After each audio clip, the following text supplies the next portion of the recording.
Paramount Plus is one of the best apps that you can download for your TV. Well, in today's tech video, I'm going to show you 3 different ways of how to install Paramount Plus on your Pioneer Smart TV.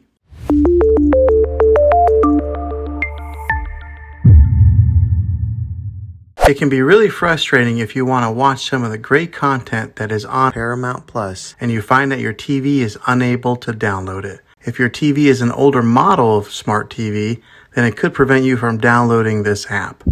So the way that I'm going to show you how to install Paramount Plus will be able to work on any model of TV on any year of TV. You just have to have an HDMI port on your TV to plug into. I recommend getting a Roku stick or an Amazon Fire Stick. Both of these media streaming players have the capability of download Paramount Plus. You then use a Roku or Fire Stick as your main streaming player, which bypasses the operating system on your TV. If you want to spend a little more and get a more robust device that gives you a few more options, then take a look at the Apple TV 4K. All these devices plug into the HDMI port on your TV, no matter how old it is, no matter what model it is. I've had great luck with all these streaming players, and I'll put links in the description down below of where you can get one of them. Well, hopefully this video was helpful for you. If it was, go ahead and click a thumbs up on it. Go ahead and subscribe to my channel. I make tech videos all the time, and I would love to have you back in the next one. Take care.